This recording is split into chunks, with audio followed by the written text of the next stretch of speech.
کوئٹہ میں سول اسپتال میں شعبہ حادثات کے دروازے کے قریب ایک طاقتور بم دھماکے میں درجنوں افراد ہلاک و زخمی ہو گئے۔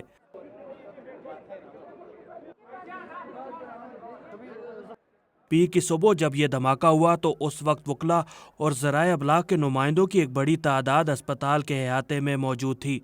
یہ تمام افراد بلوچستان بار ایسوسی ایشن کے صدر بلال انور قاسی کی فائرنگ میں ہلاکت کے بعد یہاں پہنچے تھے۔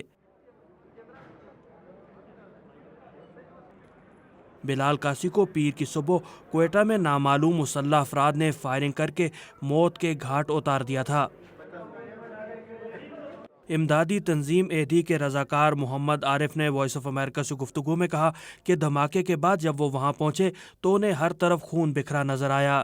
جیسے کہ پہلے دہشت گردی ہوتی رہی ہے بلوچستان میں، اسی طرح بالکل اسی مطابق یہ سلسلہ جاری تھا کہ پہلے وکیلوں کے جو بڑے تھے صدر تھے ان کو ٹارگٹ کیا گیا، وہاں پر جب یہاں پر لے کے آئے اس کے فوراً بعد دہشت گرد میں ملوث ہوا ہے اور یہ بلاسٹ ہوا ہے۔ تمام کافی تقریباً کوئی گنتی میں نہیں آ رہی کہ کتنے نقصانات ہو گئے، بہت بڑا نقصان ہوا یہ۔ جتنے وارڈوں میں مریض زخمی ہیں وہ اور شدید زخمی ہو چکے ہیں کیونکہ مین مرکز میں یہ دھماکہ ہوا ہے، خودکش کیا گیا ہے مین مرکز میں۔